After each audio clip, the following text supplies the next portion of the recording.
غير كذا في شيء خطير ابو نواف. اليوم تحميل المسؤوليه للجهه الرسميه ترى مو كويس. يعني انت اليوم مثلا في كثير من المواضيع زي موضوع بنزيما، يجب انه انت اليوم اذا كنت ما تبغاه يا اداره الاتحاد تطلع وتقول انا ما ابغاه وتتحمل مسؤوليه، لا ترمي الامور على جهه.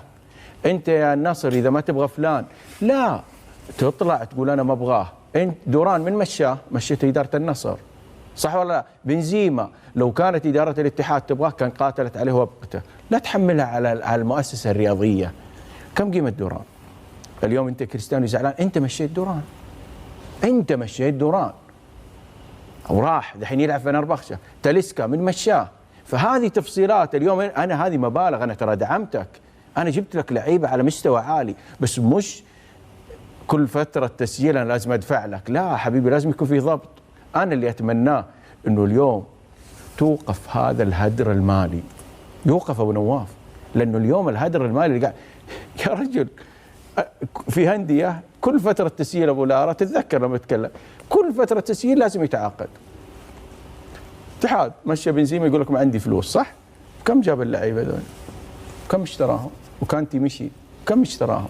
هذه تفصيلات يجب انها تعاد دراستها.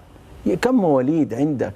اليوم المؤسسه الرياضيه لما المفروض ما تتحمل اخطاء الناس اللي موجودين. ليه تطلع؟ المفروض تطلع وتوضح وش اللي صاير. لا انت اليوم انت هم دحين وش يقولوا؟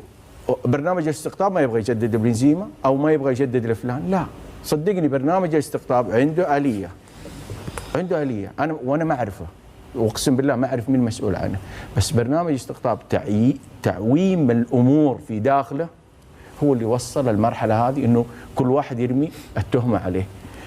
نعم. فهذه تفصيلات. يعني انت اليوم لو تبغى لعبك او تبغى دعم يا كريستيانو الله لا يهينك او فلان او فلان او سين من اللاعبين ما تمتنع، انت قاعد تاخذ فلوس. احنا اليوم دافعين كم؟